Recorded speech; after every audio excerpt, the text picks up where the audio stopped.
अन्नपूर्णा देवी के नामांकन सभा में यूपी के डिप्टी सीएम आए हुए थे केशव प्रसाद मौर्य।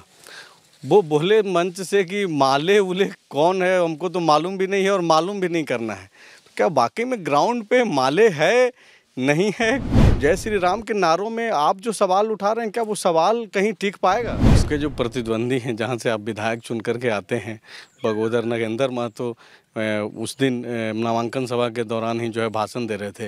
बोले विनोद सिंह कौन है, हिंदू हैं, मुसलमान हैं, टीका भी नहीं लगा। एक तरफ देश में तानाशाही सरकार है, उनके लोग हैं जो चुनाव लड़ रहे हैं, और एक तरफ मैं हूँ। ये बातें विनोद सिंह बोल रहे हैं। इस वक्त मैं कोडरमा लोकसभा क्षेत्र में कैंपेन कवर कर रहा हूं। अलग अलग दलों के जो लोग हैं अपने अपने हिस्से के कैंपेन कर रहे हैं। इस वक्त मैं फूलची आम बागान में हूं, जहां पे विनोद सिंह अपने लोगों के साथ मिल रहे हैं, बातचीत कर रहे हैं। ये बता रहे हैं कि इनको क्यों वोट करना चाहिए। विनोद जी, लोकसभा चुनाव कितना अलग है विधानसभा से? पूरा लोकसभा कवर करना पड़ रहा होगा। हाँ बिल्कुल, लोकसभा चुनाव है, 6 विधानसभा का चुनाव है। और अभी के दौर में खास करके जो भी जन सामान्य जो सारी चीज़ें लड़ती हैं, जो प्रक्रियाएं हैं, वो अगर देखें तो सामान्य आदमी के लिए इन चुनाव में अपनी बात सही समय तक पहुंचा पाना, कर पाना, वो उन तुलनात्मक बड़ी पार्टियों की तुलना में मुश्किल होता है। लेकिन कोडरमा लोकसभा क्षेत्र के लिए इंडिया गठबंधन के सहयोगी के रूप में भाकपा माले किसी पहचान की मोहताज नहीं है। लगातार लोगों ने देखा है, क्योंकि बाकी दलों के चेहरे तो आमतौर पे जो है, जो यहाँ के सांसद जो हैं भारतीय जनता पार्टी, वो तो 5 साल में एक बार नज़ारा ज़रूर बड़े छा करके आते हैं। लेकिन जनता की ज़रूरतें 5 साल के आधार पर नहीं होती है।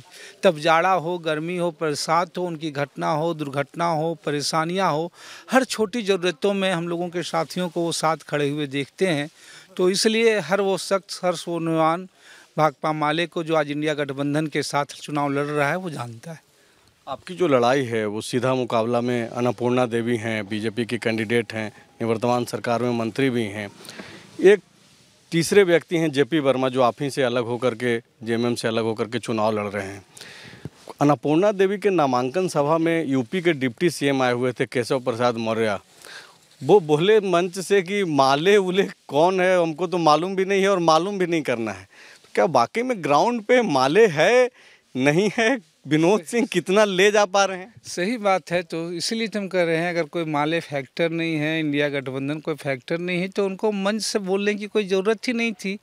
उनकी तो चिंता इसलिए है कि आज उनके अपने ही आधार, जिस आकांक्षाओं और उम्मीदों से वोट लोगों ने दिया था, भारी बस नाम सुन करके 5 साल में इतनी चोट उनको पहुंची है कि आज उनको जो है यहाँ के जो नाराज समूह हैं, यहाँ के लोगों को आकांक्षाओं में उनका जवाब देने के बजाय उत्तर प्रदेश से, यूपी से लोगों को आकर के सफाई देनी पड़ रही है।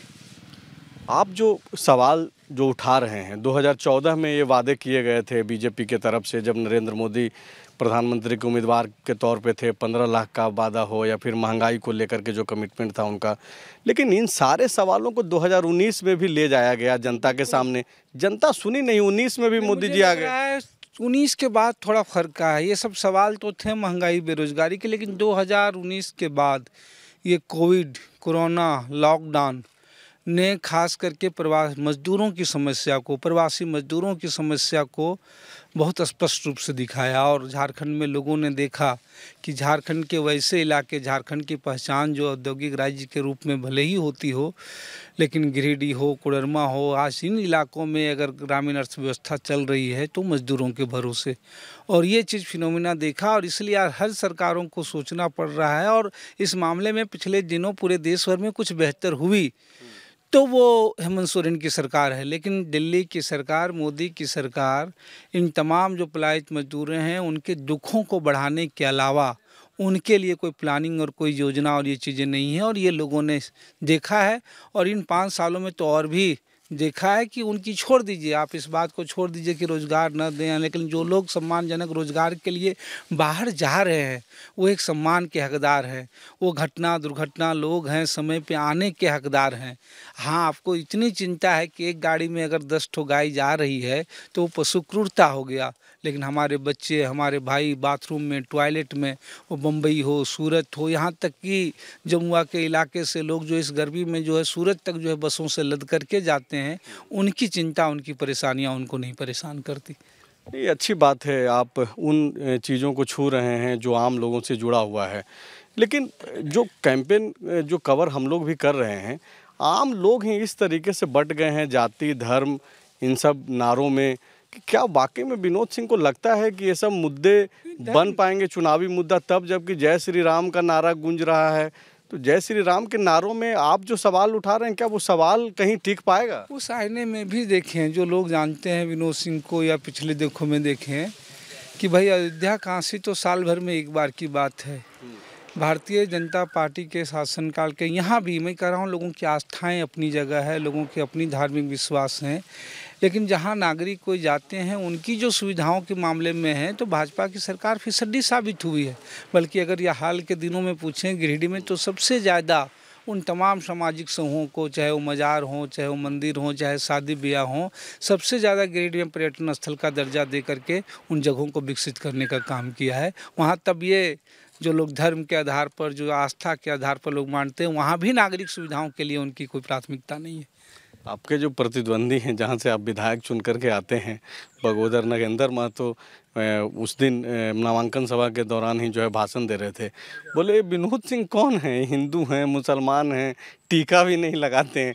तो ये सब मुद्दा है क्या विनोद सिंह के लिए, या फिर विनोद सिंह वो आदमी है जो सवाल कर रहा है अगला कि भाई जो आम लोगों का जो आम समस्या है वो इस पे बात होनी? बिल्कुल, विनोद सिंह की पहचान इंडिया गठबंधन के प्रत्याशी के रूप में, वो पहचान इस रूप में ही है, किसी जाति हो, किसी समूह हो, कोई चीज़ें हो, लोग पहचान ही है।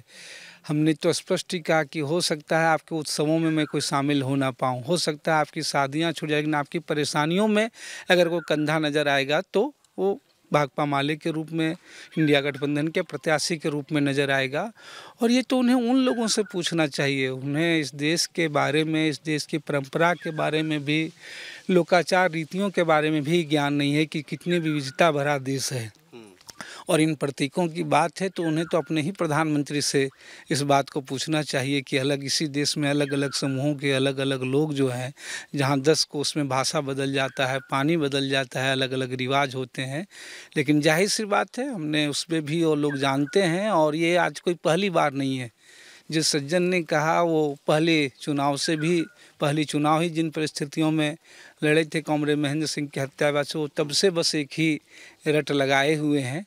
और बगोदर के लोगों ने जवाब दिया है, तमाम लोगों ने जवाब दिया उसके पहले, कि लोगों को ज़रूरत इस बात की है कि वो अपने परेशानियों, अपने सवालों में वो किसके साथ खड़े होते हैं, कौन कंधा देता है, कौन उनके साथ हो। कोविड के दौर में, कोरोना के दौर में, जब लोग सबों को नहीं, अपनों का ही हाथ नहीं लगा रहे थे, उस दौर में इसीलिए कह रहे हैं कि प्रतिनिधि हो, नेता हो, पहचान हमेशा विपदा की घड़ी में होती है, आफत की घड़ी में होती है। आप बीते हुए कल जाके उन परेशानियों के दिन हटें, आपके लिए फैसला लेना आसान है।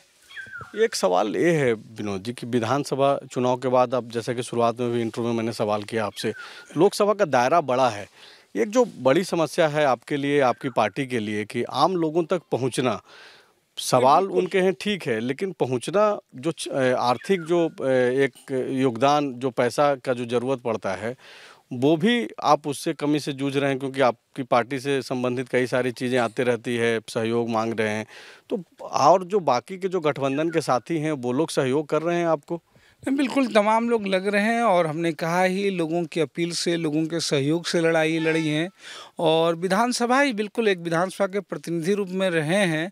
और आज के दौर में किसी के बारे में या किसी के जिनमें पता करना आम पब्लिक में भी वो बड़ा मुश्किल काम नहीं होता है। और आज वही चीज़ व्यापक काम कर रही है कि लोगों ने देखा एक प्रतिनिधि के रूप में हमारे विधानसभा बगोदर का जो कार्यकाल है, वो सारे लोगों ने जो है उस दौर को, इस समय को देखा है। और यही एक सबसे सकारात्मक है कि आम जनता की अगर बात कहें तो चुनाव में जहां इस सारी चीज़ें होते हैं, हमने लोगों से अपील की, तमाम लोग जो है गांव-गांव घरों में कुछ 20, 25, 50, 100 चंदा भी दे रहे हैं। जब लोगों को पैसे बांटे जा रहे हैं तो हमसे कोई पैसे नहीं मांग रहे हैं, कोई आम पब्लिक, कोई ये सारी चीज़ें नहीं। वो बस कह रहे हैं कि बस आप आ जाएँ, एक बार मिल लें हम लोगों से, हम आपके साथ हैं। शुक्रिया बात।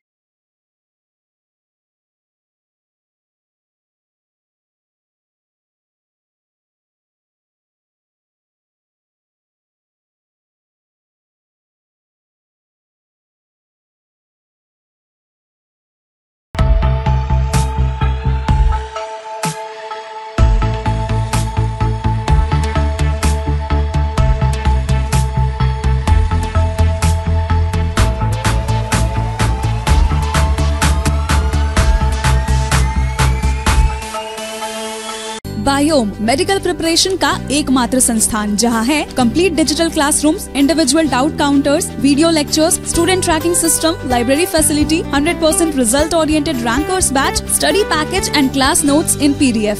झारखंड के इतिहास में पहली बार नीट यूजी में 700 मार्क्स पार। 10th पास स्टूडेंट्स के लिए फाउंडेशन कोर्स और 11th पास स्टूडेंट के लिए फ्रेशर कोर्स। 12th पास स्टूडेंट्स के लिए टारगेट कोर्स 18 अप्रैल से शुरू हो रहे हैं। Contact biome. Followup.in.